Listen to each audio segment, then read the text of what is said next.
There's a very important connection between Russian empire and the way the United States has thought about the Russo-Ukrainian war.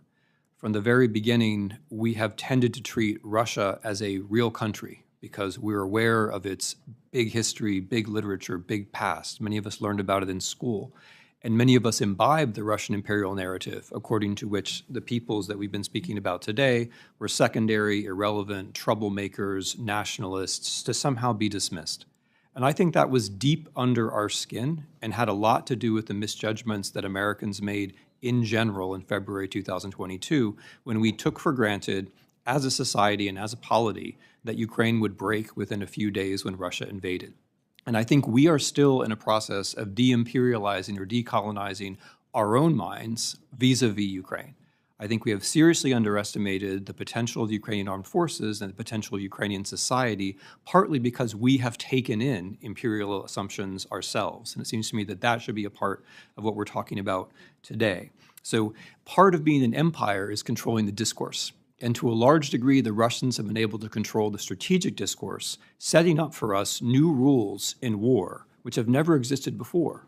Like, for example, that when you invade another country, the entire war should take place on the territory of the country you've invaded. No one has ever said that before because it's completely absurd.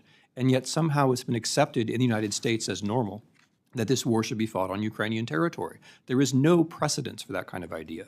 Another idea that the Russians have that we've accepted is that it's normal, for example, when you and I were in Kiev, for ballistic missiles to rain down on the city where we were trying to do normal business, but it's somehow not normal for ballistic missiles from Ukraine to go into Russia. Why is that? Why is it normal for one country and not for another? It has a great deal to do with imperial thinking, which we have accepted. There's something precious, special, et cetera, about Russia, and somehow it's okay for Ukrainians to be victims because they always have been victims. We need to investigate, I think, that understructure of thinking, which I believe has guided our policy in the wrong way.